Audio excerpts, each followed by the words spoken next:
James Munnis, this wine is next from Sensi. This is the Pinot Noir Rosé. This is 18 karat gold. Now this wine is a Vino Spumante from Italy. Stay tuned and I'll tell you more about this wine.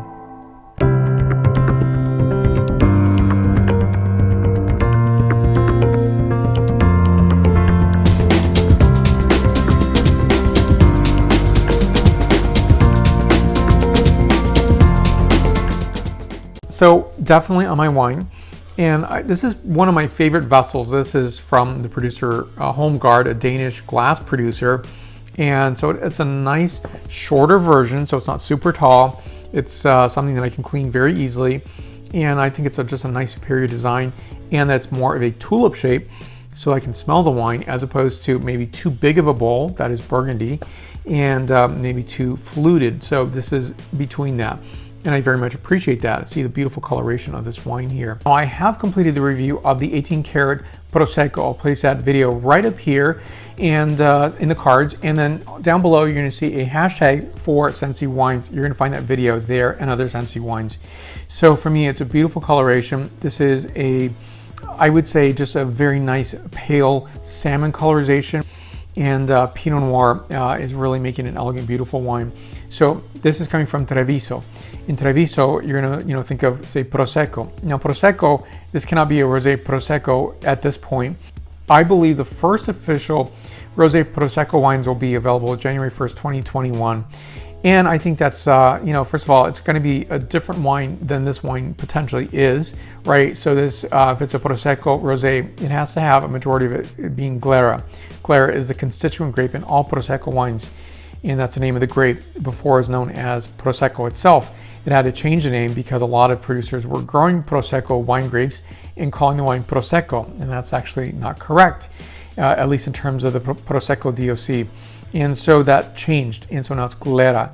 Anyways, this is a beautiful wine, regardless of this being called something else in the future. First of all, the package is really cool. And I understand that this package is hand painted and varnished. So the gold one I've kept, I've taken the labels off and I've used that as a water bottle. I can use that as a flower bottle. There's a lot of things. I just hate to throw away something that's handmade. So I don't save every single bottle, it's impossible. But I do save very special bottles. I think it's a really beautiful bottle. I could picture giving this as a flower bottle and having some nice flowers that I pick and then giving this as a gift. I think it's a nice signature. And so it becomes a conversation point. Where did you get the bottle from? Hence the Pinot Noir Rosé wine. So first of all, let me show you the label up close. Sensi, super bright, and so I couldn't tone down the brightness of the lighting here because if I did, it would be hard to see me. But I think it's a really nice package, Brut, and so you're gonna see the back label here. And so this wine is, again, I mentioned coming from the Treviso, from the Piave Valley, and so, gravelly and fertile alluvial land.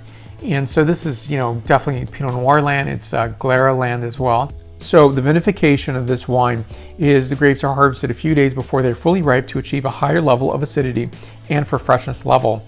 And then they are treated and left to rest for a few hours with the skins on the must to develop the right color and aroma.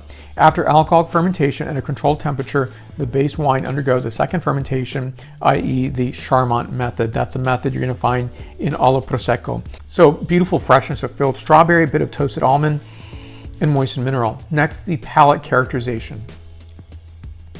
So palate's giving a beautiful characterization of fresh strawberry, white stone fruit, pine nut, as well as oyster shell for minerality and salinity. Fantastically gorgeous wine, 93 points out of 100 points. Down below, you can find more information on this producer, and also you can ask questions, you can leave your comments there. Also, that's where the like button is, so please hit that button if you like this video. And also, that's where the subscribe button is to see the latest videos that I'm producing. If you've already hit that button, thank you so much, I really appreciate it. There's a whole range of wines that I review around the planet, so thank you again for watching. Between video shoots, you can find me on Facebook, Twitter, Instagram, LinkedIn, and WordPress. My podcasts are on Apple Podcasts. So thank you for watching, I really appreciate it. Stay tuned for more. Salute.